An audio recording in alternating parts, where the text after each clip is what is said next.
Homebrewing your Space Marine chapter can be a very satisfying experience. You get to flex your creative muscles and come up with something that is entirely unique to you. Given that, even though I only have the very beginnings of my chapter, and none of the models are actually finished, they've all got detailing work left to do, I was super excited to get them on the table and see what people thought about them. I wanted a paint job that would grab people's attention. And it did in a way. I got one recurring comment, game after game. Are these MAGA-Marines? So welcome to Battle Camper. Needless to say, to my mind, these are not MAGA-Marines. I don't want MAGA-Marines. I just don't want any political Marines. I wouldn't want Clinton Marines either, but that's not to draw an equivalence between the two. And so you'll note that my Dreadnought's left arm is completely unfinished. It's not even started.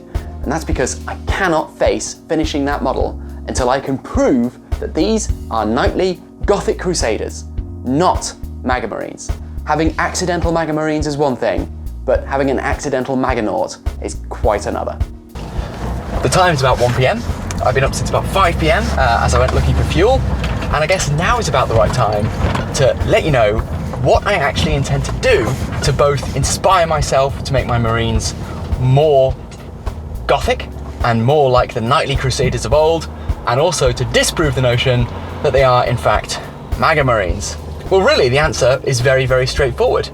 I'm going to go to Wales, because Wales is the country in Europe with the most castles per square mile. It is inevitable amongst their plethora of fortresses that I will find the answer I'm looking for. I didn't have much of a plan as to where exactly to go on this trip, and that was thanks in large part to the fact that England and Wales spent the 11th to the 15th centuries in a state of near total war.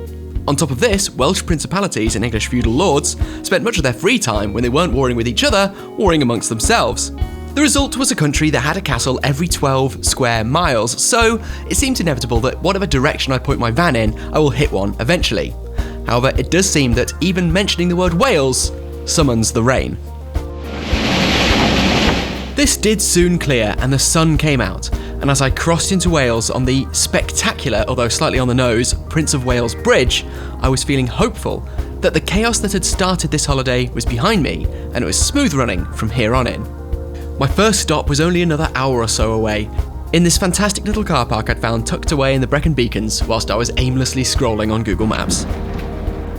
The Brecon Beacons are, to an ignorant Englishman like me, Wales at its purest. Little winding roads snaking through stunning countryside, and the car park I picked for the night, it slapped, mates. It fucking slapped.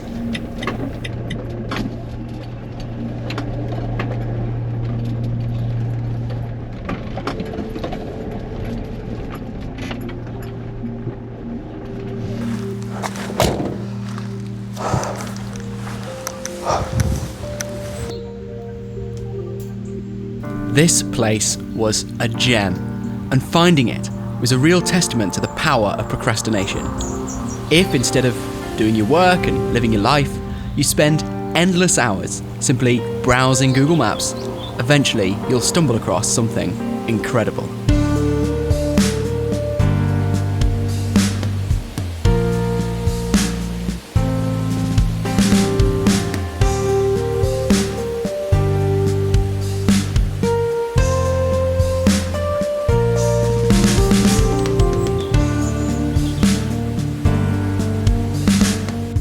After arriving, I did a bit of cleaning up and tucked away my muddy shoes, basically just got settled in for the night.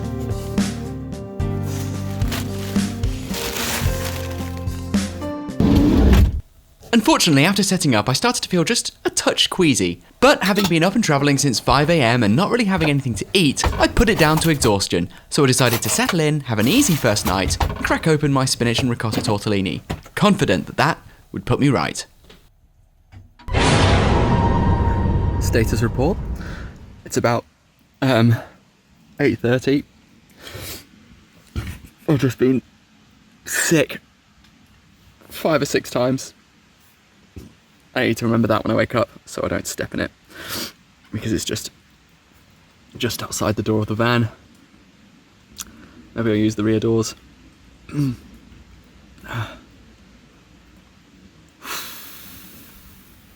Cracking start. This really was about as ill as I have ever felt. I had really significant cramps and a throbbing headache, and what's worse, I had no phone signal and was in no fit state to drive, so I was very aware that if things got worse, there was no real way of me getting or calling for help.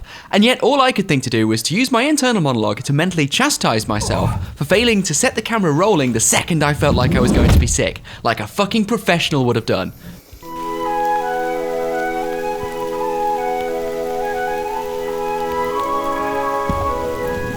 The next morning, the struggle to retrieve my carefully stowed shoes without making vomity contact began.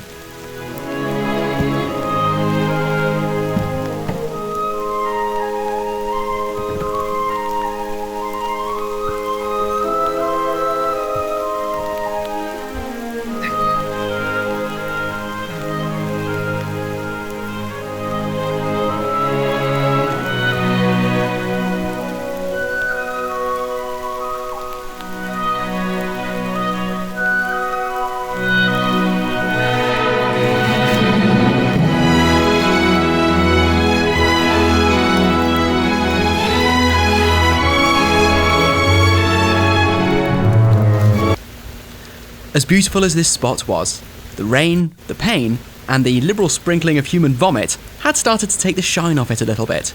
So I resolved to leave ASAFP. On the way back into town, I decided to take what I thought was a clever shortcut, and turned out to be the world's narrowest lane. Oh my god. Oh my god. Please no one come the other way.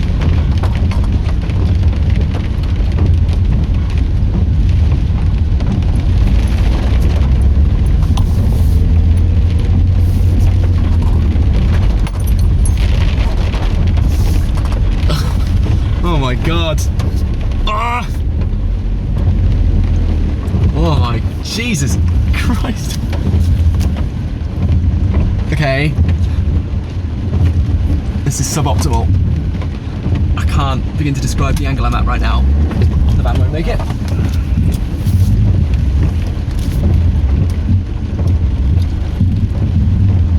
Oh my god, that's close. It's gotta make this, otherwise I'm fucked. God, I don't like this at all.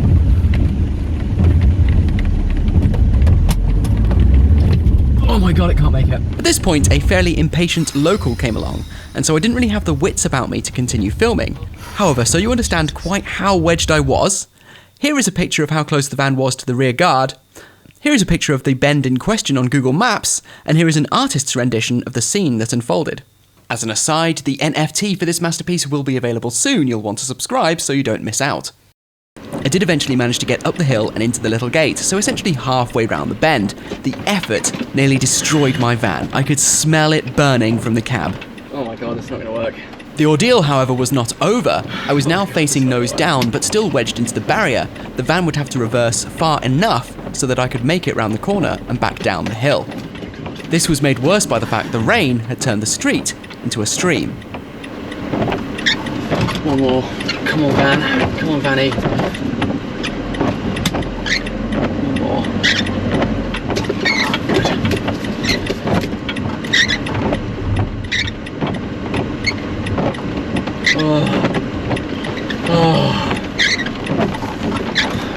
This meant I just had to head back up the terrifyingly narrow road and finally head into town. I'm here at the first castle of the trip. Now, I had actually intended to go to some other castles today that would allow me to go and paint outside, because that's what I want to do, is I want to go to the castles and paint in the grounds of the castle. But as you can probably hear and see, it is very much raining, and the forecast for the day is very much raining. So I found a bit more of a manicured experience. It's a castle museum inside a castle. It's called the Kisffer Castle. It's a castle. It's a good castle. However, it was still early in the morning and there was a bit of a wait before I could get into the castle. So I decided to set up and finally kickstart my painting.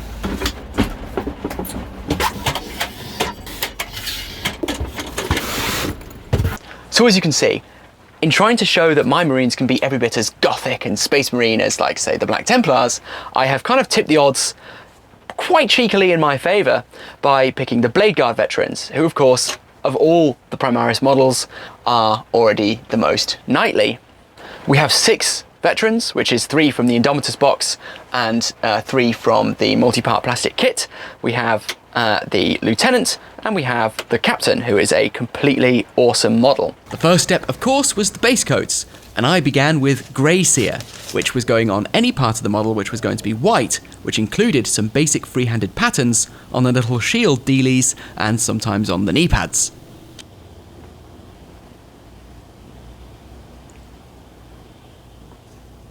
I was still feeling pretty grim, but I'd already lost an evening to sickness, so I needed to plough on if I was going to stand any chance of finishing these 8 rather busy models before the end of the week.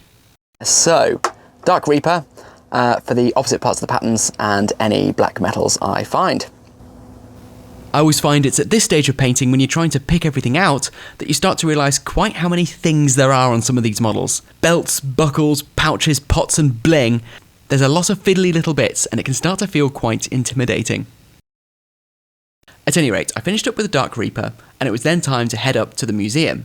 The weather forecast for tomorrow is actually really quite nice, sunny most of the day, so I'm hoping this is the last of this.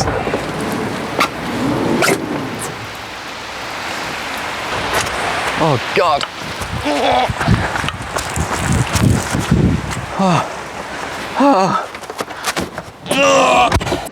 I didn't really know what to expect with the museum. It probably was naive to hope that it might just be a medieval iconography focused museum, but I must admit I didn't expect it to be quite as weird as it was. Doesn't look like much for a castle. It's got windows. Obviously, I'm only really complaining because it wasn't directed specifically at me at that time, which is an unfair standard to hold it to, and whilst it didn't have anything kind of medieval, it did have this penguin. This scooter thing that looks like what people from the 60s might have thought that a vehicle from the 2010s would look like, and these old washing machines.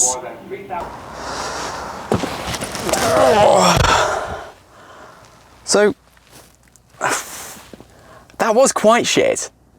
I mean, no, it was great. It was great conceptually. I think if you were after a museum about what's happened in the local area, it's a great little museum. It's lovely. Very well worth a visit, and I enjoyed it. Enjoyed the exhibits, but it couldn't have been any further from what I was hoping to learn if it tried. All right, here's the thinking. Last night, that spot was utterly beautiful, but let's face it, the night as a whole was more than a touch shy of ideal. The castle today was more like a big house with quite a lot of tumble dryers in it, more tumble dryers per square foot than I expected, frankly. So fuck this, I'm abandoning it. So we're going to the North Brecons, where there is a castle which I think is going to redeem this whole trip. As I headed north, the countryside became very Welsh. Very, very Welsh. Excruciatingly Welsh. Out of the way, sheep.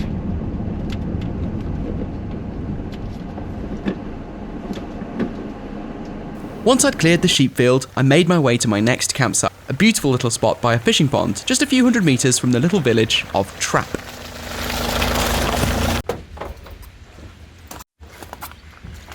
I know I've said this before, but it really was the definition of quaint.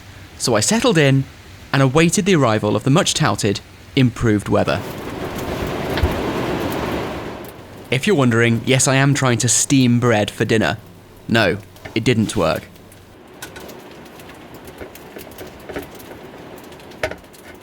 Alright, so 2 evenings into this endeavour, I've done exactly the same number of half-assed attempts at base coating. So I really do need to pick up the pace with the work. That's what I will do this evening. Either that or get an early night. Probably the latter. Whatever. Next, it's Lead Belcher. So you might be thinking, good, he's back at it. Finally, some actual painting. 3rd base layer going down. But I'm afraid this is where my evening story begins and ends. I was still feeling really grim and I needed a long night's sleep. How I expect to finish this project in 4 more days, given I've made literally 0 progress in the past 2 days, is beyond me, but I'll not be defeated. I will not have an accidental MAGA-Naut. I just refuse. I just refuse. We finally had the weather. The perfect day to go and see Carragkenning Castle, an imposing cliffside bastion within view of the campsite. Now you might hear that I still sound bunged up, and I think I do have a cold. I have taken a lateral flow test, which has come back negative. It's a beautiful blue day without a cloud in sight. This is where the holiday truly begins. It really was fantastically beautiful. This little campsite in central Wales, by a fishing pond, in the shadow of an Edwardian fortress, is one of the most wonderful places I've ever woken up to in my entire life.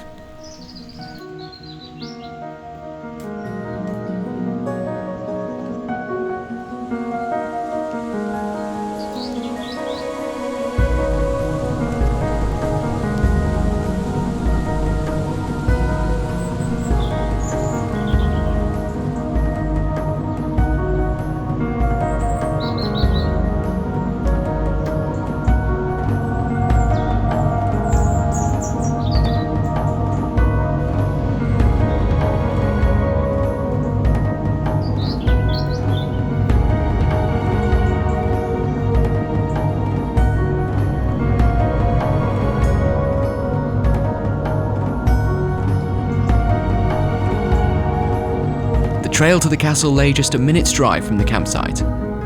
I packed up my minis and my paints and head on up the hill.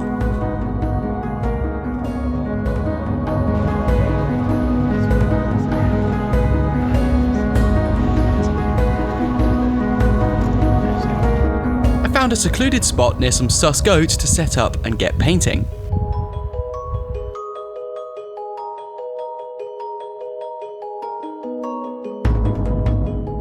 I undercoated the gold with Retributor armour and the leathers with Doombill Brown. The scrolls, cloak and the skeleton on the captain's shield I painted with Zandri Dust. Whilst I was still only base coating, which I tend to find to be the most tedious part of the hobby process, the location was enough to sustain my hobby mojo. There was simply no better place to be doing it.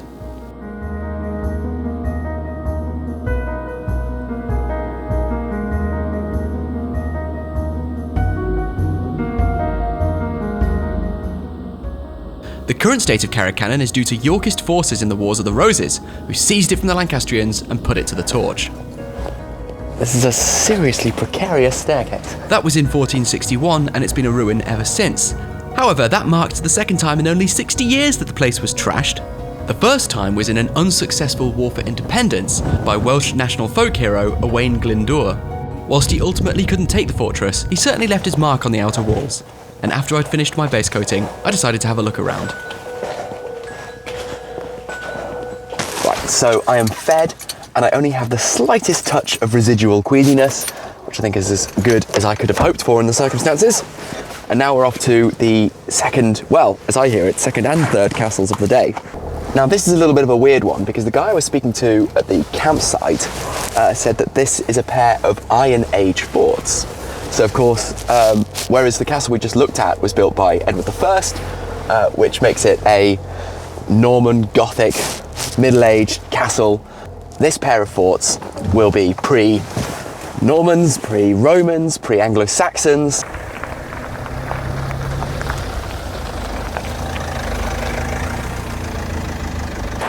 With just details left to do, I think I can finish all the base coating on this stock, which is very exciting. So we've got Stegadon Stale Green for the blades, Abaddon Black for the eyes on the helmets, Screamer Pink for the purity seals, and Rhinoxide and Bugman's Glow for the flesh.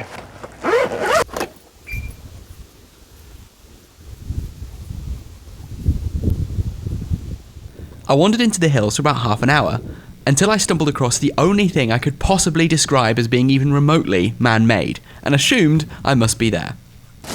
Oh. All right, here's the deal. There's a hill there and a hill here, and I think that these are the pair of hilltop Iron Age forts. I think perhaps I took the word of campman a little bit too literally, and so I was expecting a really spectacular site, some kind of construction. I thought, oh, maybe it's behind the pile of rocks here. But clearly what's happened is it is the pile of rocks here. And over on that hill, there was just a pair of rocks. I didn't even bother taking a photo of them. So there you go. It's not exactly what I expected, but then I was an idiot to expect anything else from an Iron Age hilltop fort. It obviously wasn't going to be in pristine condition, being several millennia old. Now, I will admit that one of the less glamorous sides of painting outside is either finding a shitless area, or if you're so inclined, just tossing all the rabbit shit out the way. It's not my favourite part. So, sorry, while everything blows away, we might as well start with the Screamer Pink for the, what do you call them, Purity Seals. It is hard to water down paints when you don't have a palette with you. It's strange that I need someone to tell me that. Finishing up with the base coats felt good. I mean, I'm sure these models are going to look great, but man, they are busy. This comes back to the point that Games Workshop never quite nailed down the difference between details and features. They brag about these models being highly detailed, but all of their models are detailed, even the quite simple ones. What these models have is a lot of features, which can make them look a little bit cluttered. But enough complaining. It was a beautiful day, I was in a beautiful spot, and genuinely really enjoying myself.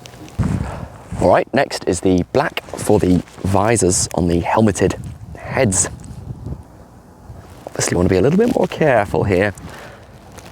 Good job the lighting's really poor and my brush is really shit. Oh, that didn't go well. Well, let's just try the same thing again and expect a different result. No, it didn't go very well either. Next, it was time to paint the skin on the two helmetless Space Marines. I was using Rhinox Hide for the black Space Marine and Bugman's Glow for the white Space Marine. Since finishing this video, I discovered that this site, Igan Goch, might not actually be an Iron Age hilltop fort at all. Apparently that was an assumption that was never supported by the evidence, so this could have been a massive waste of time. But Battle Camper is essentially a waste of time by some degree or other, so we're just going to have to learn to live with it.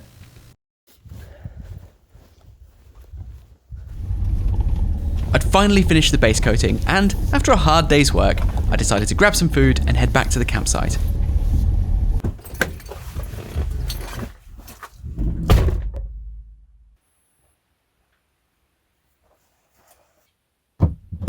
All I intend to do tonight is touch-ups on the base colours and then washes, and that's it.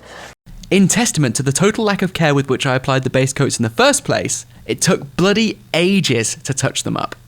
Of course, I told myself that I'd learn from this experience and next time I'd do it properly the first time around, but in fairness, I've told myself that before, and being real, it's not going to happen. Excuse me. Oh. That cold is very much still here. Right, it's about 8:30, and I've finished all the touching up. The touching up is completed, and I'm ready to get some washes on them, which is super exciting. The first one we're going to start with is, well, Nuln Oil, because I came across it first. Again, there is no science, there is no order. This is going on the blacks, on the silvers, and I'm also going to put it on the red armour. In the end, the majority of the models were getting a heaping dose of black wash. I was careful to avoid pooling, and I tried to keep an even consistency on the flat panels of the armour. This is because I'd be glazing up on top of this wash, which only really works if I have a relatively even hue. So the Nuln Oil wash has taken much longer than I anticipated. It's about 9:20, so it's taken about an hour just to get this wash on. You know, you usually expect washes to be like, blah, done. I'm probably going to leave it here for the night. And that means that the Nuln Oil will have plenty of time to dry. I went to bed feeling content. Content that improved weather and slowly improving health meant that the holiday was back on track and I could start making some real progress.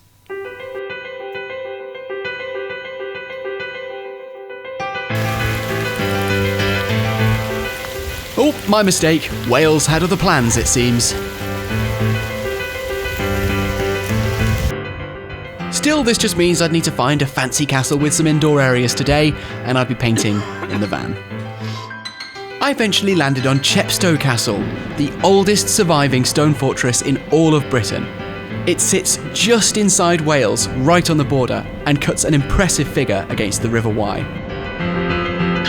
I can't pretend not to be disappointed that it was raining again, and I'm afraid I did get a bit carried away when making the music for this section.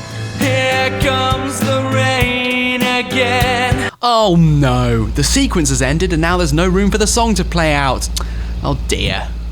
Psst, guys, quick, subscribe now or next time I'll make room for the song to play out. These faux banners behind me is literally the closest that we've got so far to anything resembling a practical answer to the question that I set off to Wales to answer. And I say that simply because they had both the colours, red and white.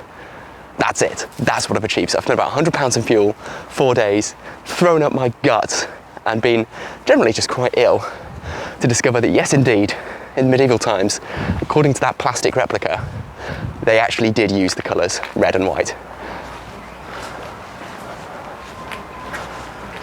Bloody hell. After the Norman conquests, Chepstow didn't see much action until the Civil War, when it was besieged twice. It was defended by royalists, and besieged by the forces of parliamentarians. After the parliamentarians took it, it was used as a base to hold political prisoners, both before and after the Restoration, with prisoners being royalists before and parliamentarians after. Where I'm standing now was a grand feasting chamber, where a presumably entirely ruthless lord would have entertained their honoured guests and sat at the head, at that end, on a dais overlooking the attendees to make clear the power balance in play. It does genuinely remind me of like the Space Marine fiction I've been reading, for example in the Blood of Baal, where the Blood Angels and all the successor chapters are gathered and congregated together, and Dante sits above them at a grand feast with ceremony and pomp right out of medieval history. This is what I feel Space Marines should be, just shamelessly ripped from the stories that already exist and transplanted into the 40k narrative. And so it genuinely is quite motivating to be here. Oh my god. Right, I found it, this is it. This is the world's most sick-ass bench. Endorsed. That's endorsed. Oh.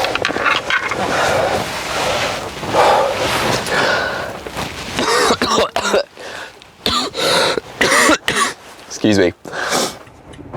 Feeling quite wet and cold, I bought myself some fish and chips for dinner, whacked the heatings on full, and headed for my next campsite, which was just back over the border in Gloucestershire. I booked into the campsite en route, and I was lucky it was the last day of the season. Ugh, back in England. Fuck's sake. I was told to just park up. I was told to be careful, because if I go too far, I'll slide into a ditch and they won't be able to recover me.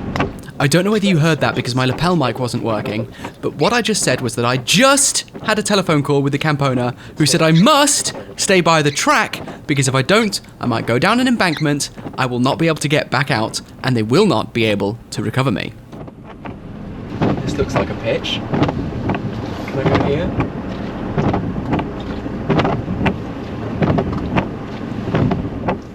Here we go, parked up at a pitch by the road, perfect. The problem is, what's going on in my head right now is I'm wondering whether or not the view would be better if I parked up by that tree. This is despite it being not near the track and down a small incline. Each of these little barbecue pits appears to be a pitch, so let's just go by one of them.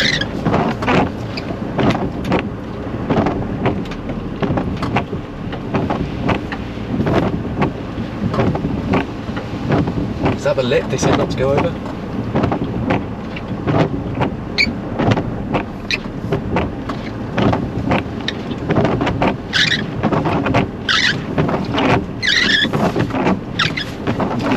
I hope that's okay.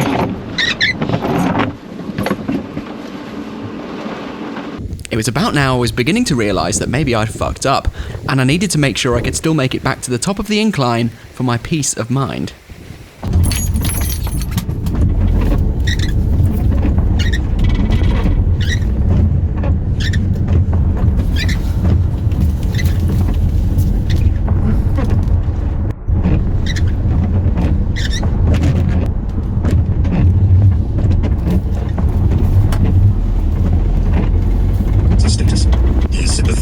Where he should be inspiring, inspirational, where he should be dogmatic, but still in all, he is a commander we can probably trust. Javier smiled. Flens's outburst had been from the heart and honest, but it still diplomatically skirted the real truth. I trust no other commander than myself, friends, the general said flatly. If I cannot see the victory, I will not trust it to other hands. Your positions are held in reserve, am I correct? They are barracked in the work habitats to the west, ready. Oh shit.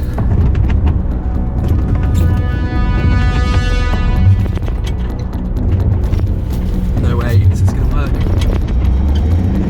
Nope.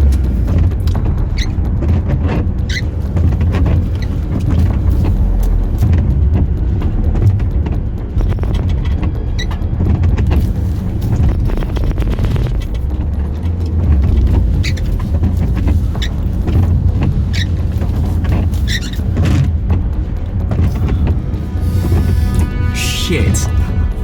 I was stuck. The rain had made the grass simply too slick. There was no way to get enough traction to actually pull the van up the hill. And with no end to the rain in sight, God knows how long I was supposed to be there.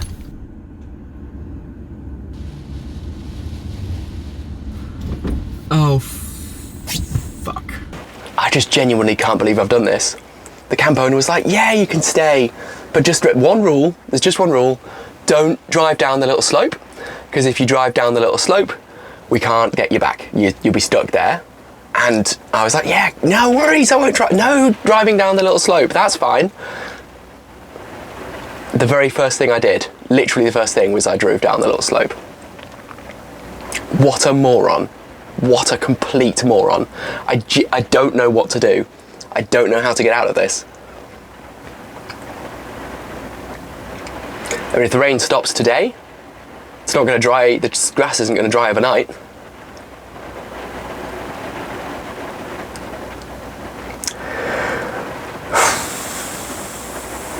Fuck. The only thing I could do in the circumstances was to refuse to look facts in the face and take a longer run up.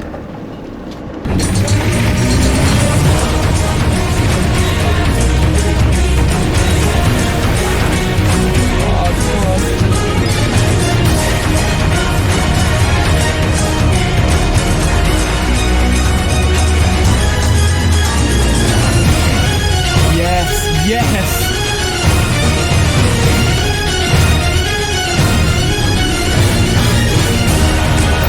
We're now on to Agrax Earthshade,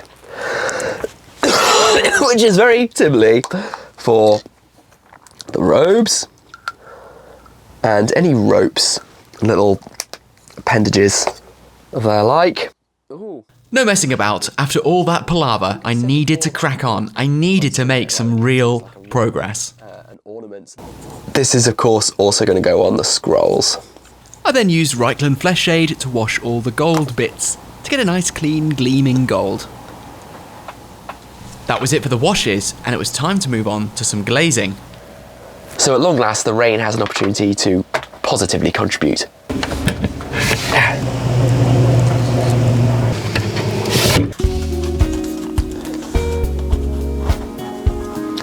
So, we're just going to start developing this highlight. So what I'm going to do is mix about half and half of Fiston and the first red highlight paint, which is Evil Sun Scarlet. And then obviously predictably after that we're going to go to Wild Rider Red and then do an orange whose name I forget and then use white to go even higher than that in some places. You can see I'm still using a chonker of a brush because this isn't edge highlights or anything, obviously. It's just big, broad, patchy areas. Like, I figure that the light would catch over the top of the boots here, and round the front, around the toes, and round the top here. It looks pretty stark now, but I think that's about the right mix. I think it will dry down. Whilst this is probably the most time-consuming step of the whole process, it's also just about my favourite. It's where the models really start to come to life.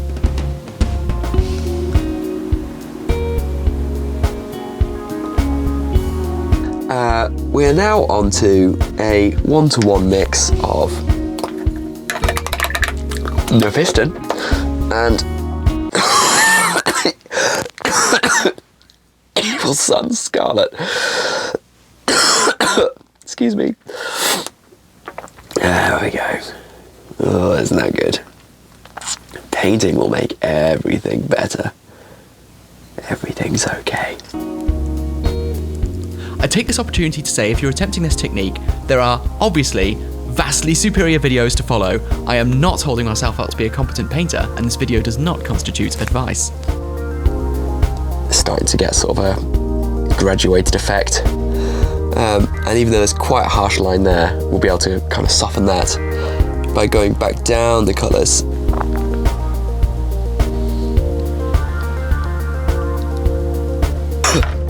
Next step is quite predictable. We're going to mostly Evil Sun Scarlet.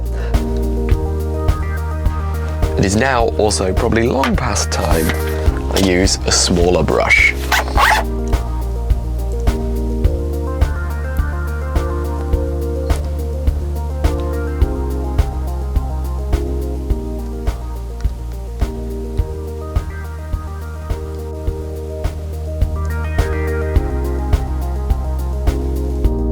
It was then time to use pure Wild Rider to get some sharper lines and edge highlights done.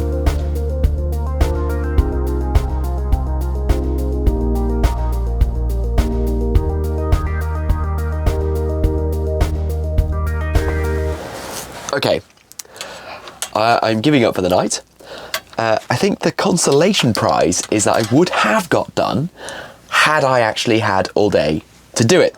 I've made really good progress and I'm not that far off having the armour completed, but faffing about at the castle didn't help. Being stuck in a ditch didn't help. Tomorrow's meant to be a really nice day, so I want to be out and about as well. But that's fine, I'll find a castle. Hopefully I can go there and finish off the armour outside. At this point, I'd completely forgotten I was filming and got distracted by a mosquito in the van. And just look at how utterly pathetic my attempts to catch it are.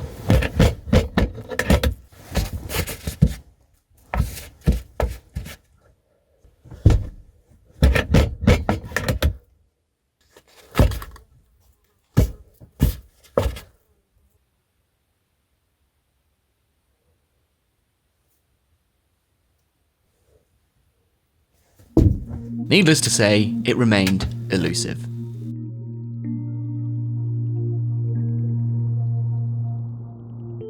Day 5 wasn't exactly a scorcher. Nonetheless, the fog and the rain had cleared, and it revealed some spectacular views down the hill into the Wye Valley.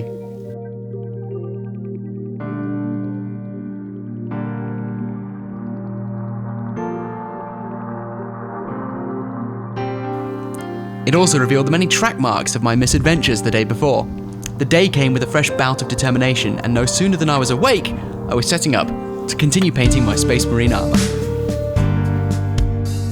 This was a bit of a blitz session, and only continued until I was ready to move on to today's castle. I'm heading to a castle that's just about 30 minutes away, which means it's a great opportunity for a little experiment.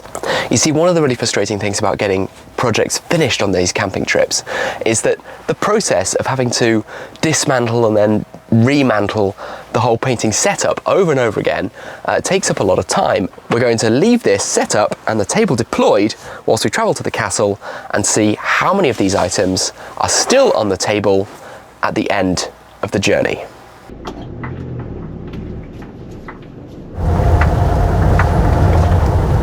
First bump.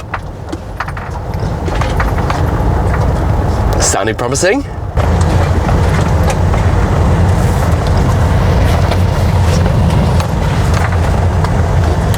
It is now getting a bit wobbly.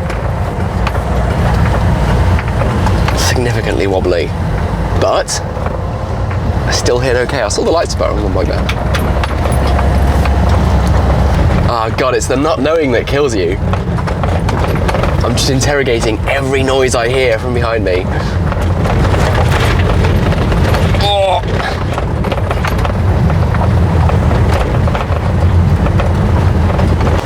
The A road. This is where things could get interesting. Hard turn. Still good. We are still good.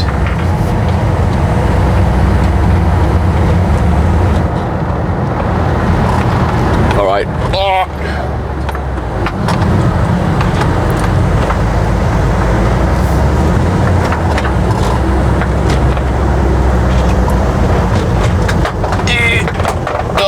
that sounds like some paints are going. Some paints are going. But the miniatures, I haven't heard miniatures fall yet, and I think that's the key thing. This is a big old turno. Real bendy boy. Oh, Christ. Oh.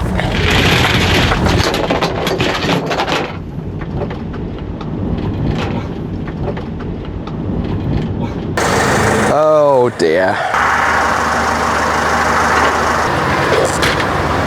Clearly, the technique needed refinement, but that was for another day.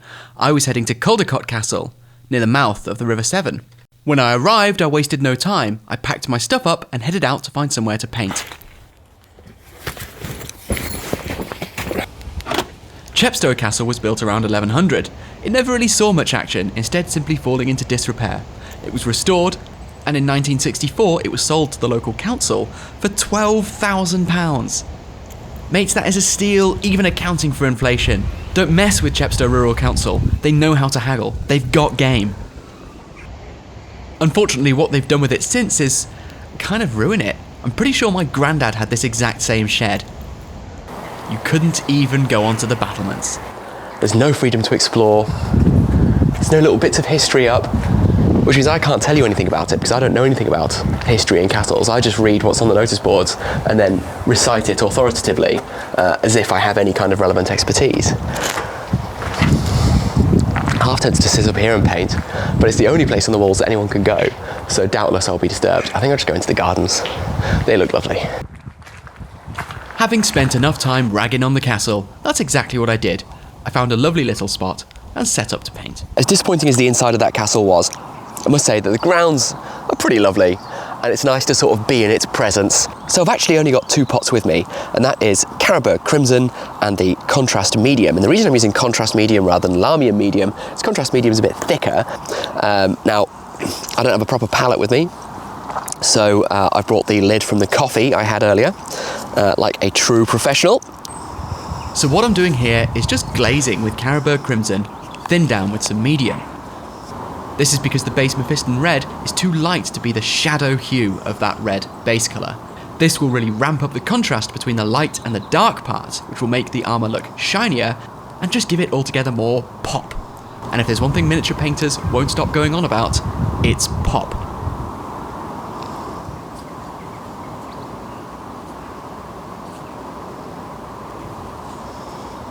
Sitting here felt very, very peaceful. I felt isolated, which wasn't true, and it's incredible what a couple of layers of trees can do to give you a bit of separation from civilization. However, at this point, I do have a confession to make. As I headed back to the van, I realised I had a choice. I could either head further into Wales to reach some of the truly epic castles in the northwest, or I could drive home, where I could lick my wounds and pet my cat. It was a tough choice, but in the end, I hit the road, heading for home. So, did I finish the models on that trip? No, I didn't. But, did I find evidence to prove that they are indeed Gothic Space Marines and not MAGA-Marines? No, I didn't do that either. So despite the fact I'm quite pleased with some of the progress on there, there's some cool shiny armour panels coming along, and I'm sure they are going to look cool, there is simply no getting around the fact that as of this moment I am wallowing in abject failure.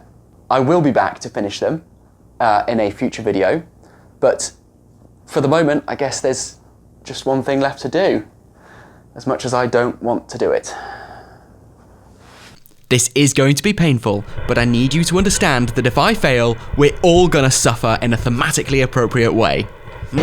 Say, can you see by the dawn's early light?